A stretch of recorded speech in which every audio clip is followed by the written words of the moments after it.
परम शांति। धर्म का अर्थ क्या है? धर्म शब्द संस्कृत से निकला है जिसका अर्थ है धारण करना। यह जीवन के उन आधारभूत सिद्धांतों और आज्ञाओं को दर्शाता है जिनका पालन करने से व्यक्ति या समाज की भलाई होती है। साधारण परिभाषा में धर्म को एक ऐसा मार्ग माना गया है जो व्यक्ति को सत्य, नैतिकता और आत्मा के विकास की ओर ले जाता है। यह इंसान के आचार व्यवहार और उसके कृत्यों को दिशा देता है। भागवत गीता के अनुसार गीता में धर्म को अपने कर्तव्यों का पालन करने और आत्मा के सत्य को पहचानने के रूप में प्रस्तुत किया गया है। इसमें कहा गया है कि हर व्यक्ति का अपना एक विशेष धर्म होता है जो उसके स्वभाव और स्थिति पर निर्भर करता है। धर्मशास्त्र, मनुस्मृति, याज्ञवल्क्य स्मृति और अन्य धर्मशास्त्रों में धर्म को सामाजिक और व्यक्तिगत नैतिकता, कर्तव्यों और जीवन के विभिन्न पहलुओं से जोड़ा गया है। ये शास्त्र बताते हैं कि किस प्रकार से व्यक्ति को अपने कर्मों और आचरणों के अनुसार जीना चाहिए। सहिष्णुता और प्रेम। धर्म का एक महत्वपूर्ण पहलू सहिष्णुता और प्रेम है। मानवता का सम्मान करना और सभी प्राणियों के प्रति दया और करुणा का भाव रखना भी धर्म का हिस्सा है। धर्म का हिस्सा है, धर्म नहीं है। आध्यात्मिक दृष्टिकोण। धर्म को आत्मा के विकास और परम सत्य की प्राप्ति के एक साधन के रूप में भी देखा जाता है। यह व्यक्ति को आनंद और शांति की ओर ले जाता है। ये सबसे महत्वपूर्ण बिंदु है कि धर्म आत्मा के विकास और परम सत्य की प्राप्ति के साधन के रूप में देखा जाता है। ये व्यक्ति को आनंद और शांति की ओर ले जाता है, यानी आत्मा का जो मूल स्वरूप स्वभाव है वहाँ तक आत्मा को ले जाने की जो क्रिया है, उस क्रिया को जो अपनाने का जो मार्ग है वही धर्म है। हिंदू धर्म में धर्म के 4 प्रमुख तत्व बताए हैं। धर्म, अर्थ, काम, मोक्ष। धर्म यानी नैतिकता और कर्तव्य, अर्थ यानी धन और समृद्धि, काम यानी इच्छाएं और भौतिक सुख। इन 4 प्रमुख तत्वों पर चलने के लिए 4 आश्रम हैं। पहला है ब्रह्मचर्य आश्रम, धर्म की शिक्षा। यह बचपन और युवावस्था का चरण है जिसमें व्यक्ति शिक्षा, साधना और ज्ञान के अनुसंधान पर ध्यान केंद्रित करता है 25 वर्ष तक, और 25 वर्ष की आयु के बाद वह दूसरे आश्रम गृहस्थ आश्रम में प्रवेश करता है। यह गृहस्थ जीवन का चरण है जिसमें व्यक्ति परिवार का निर्माण करता है, विवाह करता है और गृहस्थ जीवन के कर्तव्यों का पालन करता है। यह आश्रम समाज की सक्रियता और सृष्टि में योगदान का समय है। इसमें वह अर्थ की प्राप्ति के लिए भी पुरुषार्थ करता है। अर्थ यानी धन, और अपने इच्छाओं की पूर्ति के लिए नहीं। अर्थ यानी अपने परिवार का भरण पोषण करना। जीवन निर्वाह के लिए जितने अर्थ की आवश्यकता है उसके लिए पुरुषार्थ करके अर्थ अर्जित करना। 50 वर्ष की आयु के बाद वह वानप्रस्थ आश्रम में प्रवेश करता है। यह जीवन का तीसरा आश्रम है जो गृहस्थ आश्रम के बाद आता है। इसमें व्यक्ति धीरे धीरे सांसारिक गतिविधियों से दूर होकर प्रकृति में रहने लगता है और ज्ञान लेता है।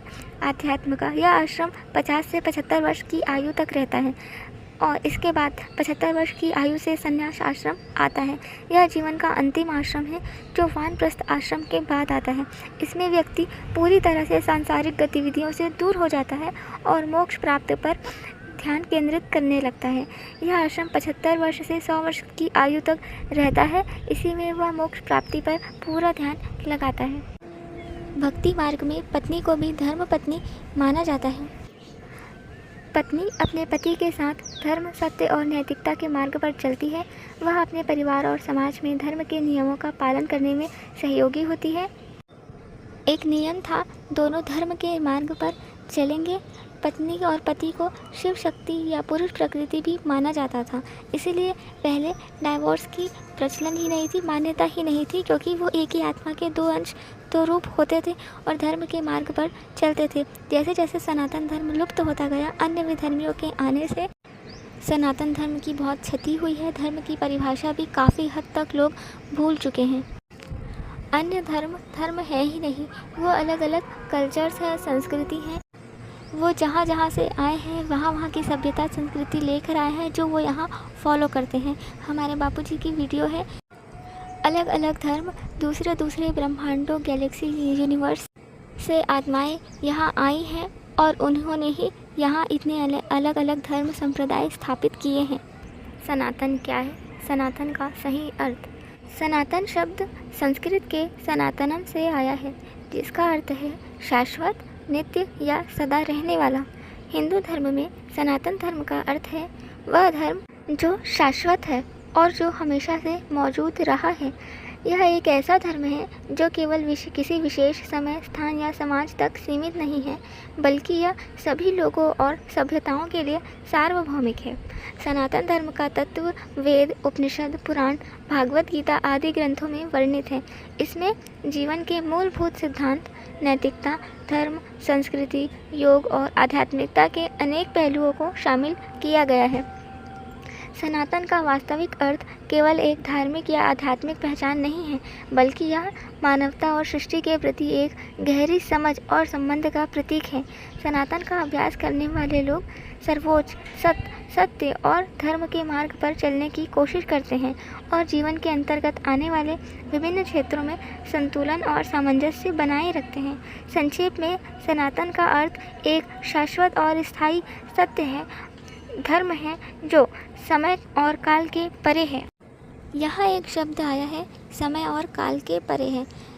तो काल यानी समय भी होता है, काल यानी अंत या प्रलय भी होता है। और सनातन को शाश्वत और नित्य कहा गया है, यानी जो हमेशा से रहा है। यानी जब ये धरती नहीं बनी थी, ये ब्रह्मांड भी नहीं बना था। जो स्थूल जगत है, इससे पहले सूक्ष्म जगत था, उससे पहले कारण जगत, परम तत्वों की दुनिया थी, उससे पहले परम प्रकाश की दुनिया थी। और हमारे जो ब्रह्मांड है, ऐसे अनंत कोटि ब्रह्मांड हैं। एक महाब्रह्मांड यानी गैलेक्सी में अनंत गैलेक्सियाँ हैं, एक यूनिवर्स में अनंत यूनिवर्स है, ग्रेट यूनिवर्स में, ऐसी मल्टीवर्स में G17 तक यूनिवर्स है और उसमें अनंत प्रकार की दुनिया है। यानी अलग अलग प्रकार के मानने के तरीके, अलग अलग प्रकार जो हम जो कल्पना भी नहीं कर सकते, ऐसे अनंत प्रकार की दुनिया है एक मल्टीवर्स में। और वो केवल स्थूल दुनिया नहीं है जैसे हम ये देख रहे हैं, वैसे नहीं है।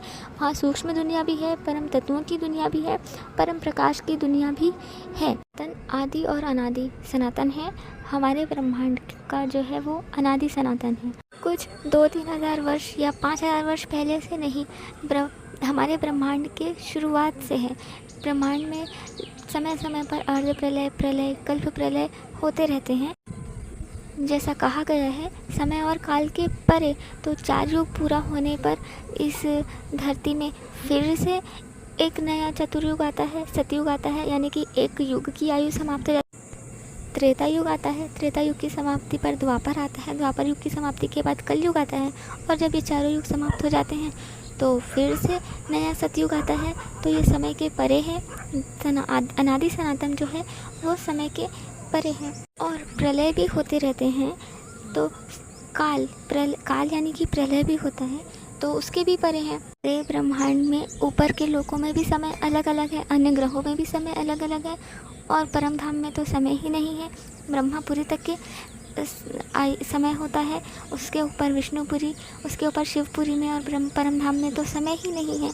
और जो अनादि सनातन है वो इस पूरे ब्रह्मांड का है, केवल इस धरती लोक का नहीं है, पूरे ब्रह्मांड का, हमारे पूरे ब्रह्मांड का अनादि सनातन धर्म है।